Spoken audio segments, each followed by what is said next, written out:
大家好，我是小齐。今天呢又捡便宜了，因为我在棚里干活的时候，我父亲拿着2、4盆花过来，说这是人家不要的。然后呢，这种东西他们养不活，一般都是别人送给他，他开完花以后他会扔掉。结果呢，被我爸要过来了，然后呢把它栽培一下。顺带给大家说一下，开完花的蝴蝶兰应该怎么栽培哈。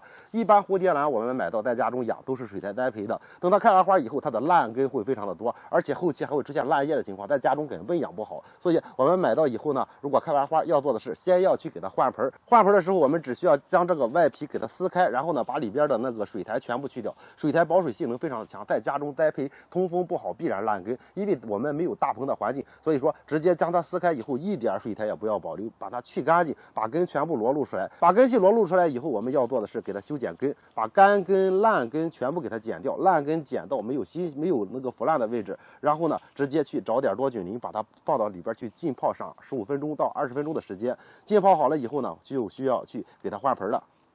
我呢，由于是4颗，所以说用这个长条花盆啊，这个9块9的花盆挺好用的啊，底孔比较多，透气性、透水性都比较好啊。然后呢，我的土壤直接用的是粗的椰糠，加的花生壳，还加了一些小的那个从河沙里边筛出来的石子啊，颗粒的大小在6毫米左右。所以说，先在底部铺上薄薄的一层，然后呢，再去把它放到里边去啊。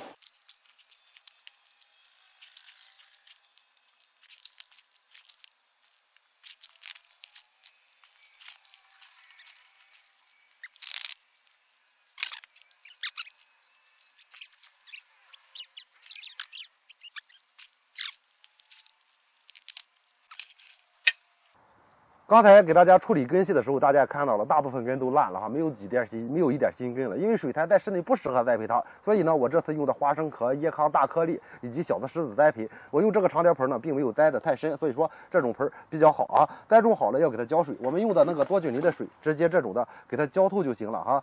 前期几次浇水的时候，也要去给它加点多菌磷。如果你手头有生根叶，加上点生根叶，能够让它快速长根。后期看着开始长新叶了啊，这个时候我们就不需要加多菌磷或生根叶了，直接平常正常的给它浇水就行了。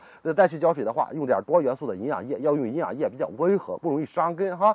一般的话，1个月浇1到2次就可以了。在家庭中养怎么养呢？一般要保证见散光，比如早上9点之前，下午4点以后的光照，这个光照就可以了，也可以遮阴50%到70%，这样才不会出问题。平常浇水的话，扣一下图表，稍微干了，及时的给它浇透，保证环境的通风度，您这样养着就不会出问题。那么栽种好了，还有一个关键的问题，就是它的花杆还带着。我们要做的是，等它盆土略干的时候，直接从底下保留2到3厘米，把花杆给它剪掉，这样不容易出现腐烂的情况。花杆自己干了就会回收回去，后期养以后，它就会正常的去长新叶，到时候开花。到了秋季一般就会长出花剑来，冬天就能够开花。如果想看后续的视频，别忘了关注小齐。